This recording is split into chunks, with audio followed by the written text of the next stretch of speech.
got mail. It's from the Harden video. Oh boy. Let's see what it is. Oh god. What's he doing now? And he's trending #1. It can't be good, whatever it is. Bunch of bear and mouse traps trending 2 through 5. News here on SportsCenter. Adrian Wojnarowski is reporting that James Harden is picking up his player option with the Sixers that will pay him $35.6 million next season. James Harden has likely played his last game in Philadelphia. You can't keep getting away with it! You can't keep getting away with it! You know, calm down, Dynamo. Don't let them work you up. I really cannot stand Kevin Durant, James Harden, and Kyrie Irving. They have combined for 7 total trade requests in 2 years. 2 whole years, half a presidential term. I can't. I'm at wit's end with the 3 of them. They are the 3 biggest divas in the NBA. They are spoiled rotten. They've always got their panties in a twist.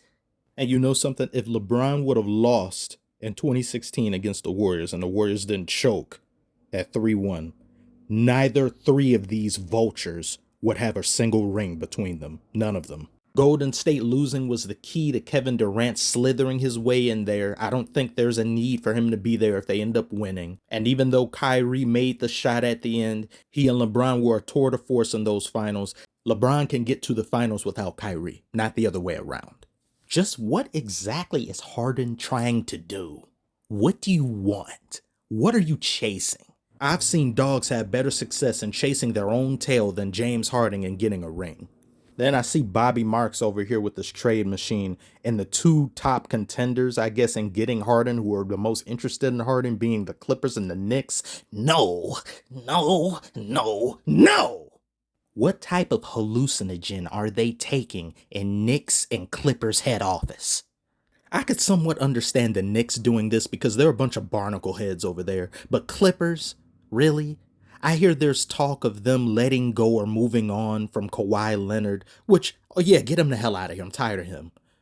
And possibly Paul George. I would take Paul George any day of the week, of the year, of the millennium over James Harden. Because Paul George's main issue, his inability to stay healthy as of late. James Harden quits on your team. He pulls a disappearing act. He is David Blaine and Houdini at the same time in the playoffs. It's baffling.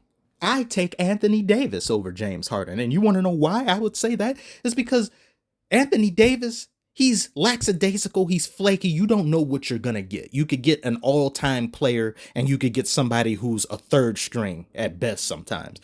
But I at least know I'm going to get something tantamount of value and production from him every blue moon.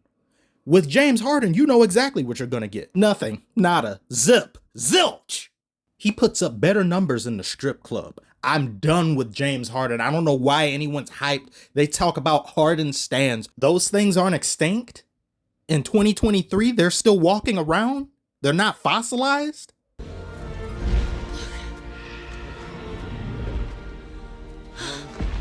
It's a dinosaur. James Harden, of course, crazy streak this season. What do you think of what he's doing right now? Well, I think I'm not a fan of in terms of winning championships. I don't think that style is ever going to win championships. But at the same time, you have to keep your team's head above water to win games. So you have to do what you have to do to win games, and he's doing that. You take one player, you put him at the top of the key, or you put him on the wing, and you're running screen rolls, you're always in front of the defense. Mm-hmm. The defense can key on that, particularly in the playoffs. And that's easy to defend. Easy to defend in the playoffs from the Mamba himself. Now, if what I'm about to say is wrong, do enlighten me. What exactly was wrong with the 76ers as currently constructed these past playoffs? Not enough shooting, not enough defending. I didn't see any real one problem you could look at other than Harden disappearing, and then Embiid as well, disappearing and not showing up. I remember I had a disagreement with someone in the comments on the James Harden video where they said, well, he had 51 points in the first game. Yeah, okay, now do that every single game, or at least something close to that. He didn't do it. And he's always done that. He's consistently nowhere to be seen. James Harden had a very well-rounded team in Philadelphia, and you're leaving them for what some thought was Houston. I don't know why Houston would be that dumb and stupid. You've got a great young core you're developing. So what, does he go to the Knicks? So him and Brunson are supposed to be title contenders? I don't think so. Nothing against Brunson at all. I have faith in him. It's Harden I don't have faith in. So it's just going to turn into Brunson having to do everything he can to keep the Knicks above water. And for the Clippers, you've got Kawhi, who may or may not even be around in the playoffs. You've got Paul George, who may or may not be around in the playoffs. And you've got Westbrook.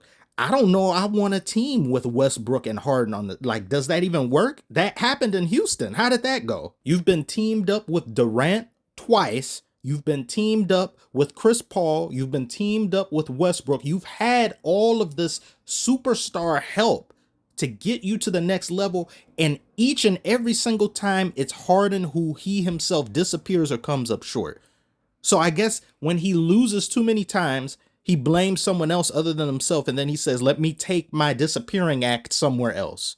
And you mean to tell me a 35, 36-year-old Harden is just going to not do that next year's playoffs? He's just going to be better than he ever has in his career in the playoffs? I don't think so.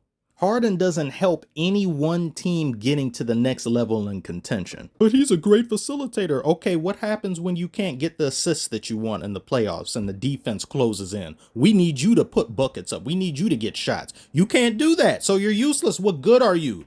You're somewhat okay to good enough in the regular season to get us into the position to lose in the playoffs? Bravo, well done. And this man wanted a long-term deal? Why? Why? The trip at the finish line for the umpteenth time? No. Show me. Why don't you have a year where you make a deep playoff run? Why don't you have a year where you make it to the Eastern Conference or Western Conference Finals? Whatever team may have you or whatever conference. Do something like that, then come back to me. Sign 1-year deals. And this shows you how big of a diva both Harden and Kyrie are, because they both want long-term deals with max money for doing half of nothing. Delusional, the both of them. I can't stand them. And Durant is just Mr. Miserable, as Charles Barkley says. Don't make this trade if you're the Knicks. It's not worth it. Sure as hell do not make this trade if you're the Clippers. Unless you're trying to make the all-injury team next year. Don't do that with that. There's no viable team. I see him. I don't see how there's a market for him. And I definitely don't see how there's a market for Kyrie, because you got the media jumping back and forth. Oh, there's no market. Oh, maybe the Lakers. Oh, maybe the Dallas. Oh, maybe the... I don't get it. I have no idea what's going on. Weirdest off season.